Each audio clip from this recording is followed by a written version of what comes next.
protection. And the city I got arrested in with this gun was actually New York.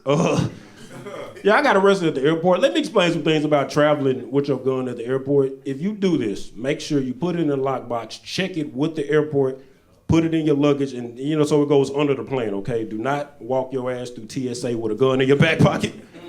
Now, that actually didn't happen to me. I saw that happen to somebody else on a separate flight. I don't know what happened to him, but I sat in his first class seat because it was Delta. It was Delta. Southwest ain't got that. But so I do all this. I got the gun. I check it, and it goes through TSA. Now I'm sitting at the gate. Waiting on my plane to take off, and this was April of 2024.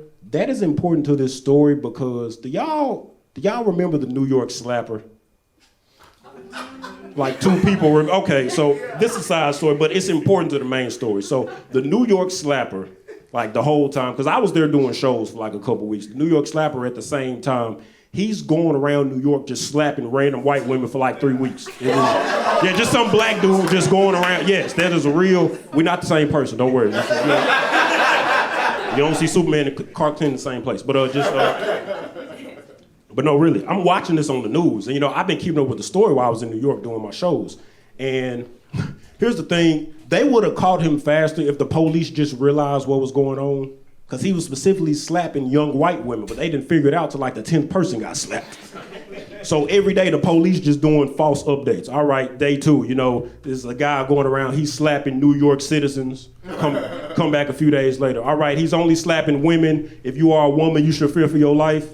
Another week go by. If you are a white woman between the ages of 21 and 25, stay your ass in the house. It's not safe right now. I bring that up because I'm watching an interview on the news. There's this older lady, she like 70 years old. Oh my God, I'm scared, I fear for my life. And I just know the slapper was sitting at home like, ain't nobody trying to slap your old ass. You're not even my target audience, lady. I just know. I'm watching this at the airport. I hear my name over the intercom. Yes, Mr. Moore, could you please return to the baggage claim?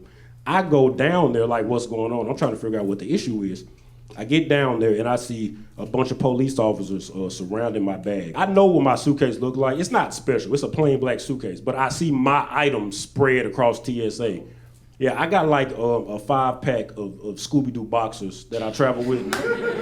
And each one got like all the characters of Scooby-Doo on it. So as I'm walking up to them, I see Shaggy, he going Zoinks, and then Velma's going Jinkies. And I'm like, I don't know what the fuck going on either. So, I'm walking up to the suitcase. Keep in mind though, y'all gotta understand, I think I did everything right with my gun, because I bought my gun legally. I got my background check, my license to carry, my prostate exam. I did all the shit I was supposed to do. So I'm not even worried about the gun. As I'm walking up to there, I'm like, they done found my weed. This is bullshit. Like that's where my mind is. I get up there, talk to the officer. He's like, yes, are you Mr. Moore? I said, yeah. I said, are you hiding anything in your bag? I'm thinking about weed. So I say, do you smell something? Like I'm trying to get him to run around. He like, yes, Mr. Moore, we found contraband in your luggage. And I said, first of all, I turned to a lawyer. I can carry 1.25 under the legal limit. I checked it before I came here. He was like, what are you talking about? You found my weed? What weed? Nothing. Like, you just...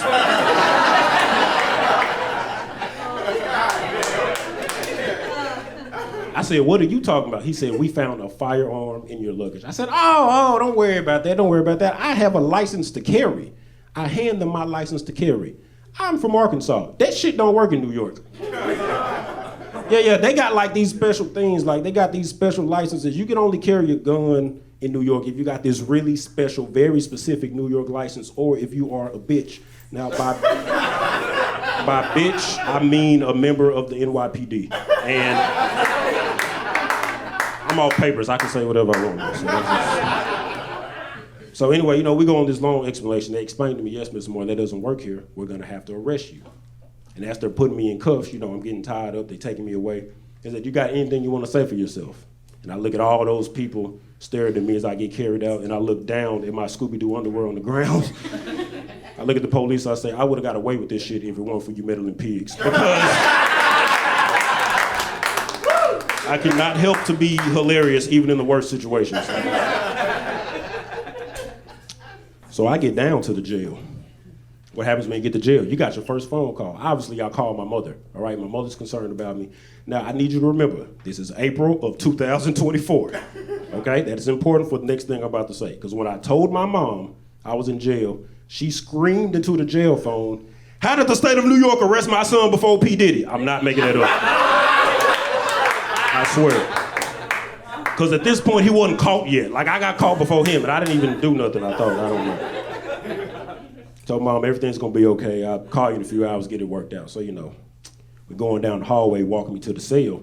As I'm walking with this police officer, I see a police officer and somebody else coming the opposite direction. It is the newly captured New York Slapper. Yes, we got arrested on the same. It's weird. Now keep in mind, he's been terrorizing New York for like a month. So, he's a jail celebrity, you know what I'm saying? He's like, "Oh shit, it's the Slapper, slap them white hoes." They hyping him up like he's a superhero or some shit, I didn't get to speak to him or nothing like that because, we was going the opposite direction. I just walked by him real fast, that's all I said. Wakanda forever. Then I just kept walking. I don't know what happened to him after that. I've never seen him again. I don't know, so now I'm in jail. I got arrested at 6 a.m. And if you ever get arrested that early in the day, that means you're gonna be in there with people who did some stupid shit at like 3 o'clock in the morning. This is literally like the worst of the worst. Like one of my cellmates, he was already there when I got there. I asked him to explain what happened. And they were like, "Oh yeah, well, he got high off some heroin, stripped down naked and went trick-or-treating in the middle of April at the police station." And I said, that is a very specific goal he had right there. I'm curious. I asked too many questions. I said, "Dude, you were naked. What was your costume supposed to be?" "My cheating whore of an ex-wife." I'm done talking to you. This is what I get. I need to mind my business. I don't know. Now, I got arrested, so, we don't have on jail clothes. We got on, like, the stuff you get, because it's not like prison. It's just a holding cell. So the guy who got arrested naked, still naked, right next to me, just... I'm trying to be a good Samaritan and said, "Everybody, we got to get him some clothes. He can't just sit like this." So one guy gave him a shirt, another guy gave him like a beanie he had on. I gave him a sock. He tried to put the sock on his foot. I said, "No, sir, you know what that's for. Cover your balls up. You know we're going to be here a while. Please put that away." I feel bad for, this is his kid. He was like 18 years old. I feel a little bad for him because according to all the other guys, he got arrested, that Friday before. It's Monday now. And, he was a little kid that just got like a petty weed charge, But it was so weird watching how jail institutionalized you. Because he came in Friday, a regular kid, and by Monday, he Muslim, he gay.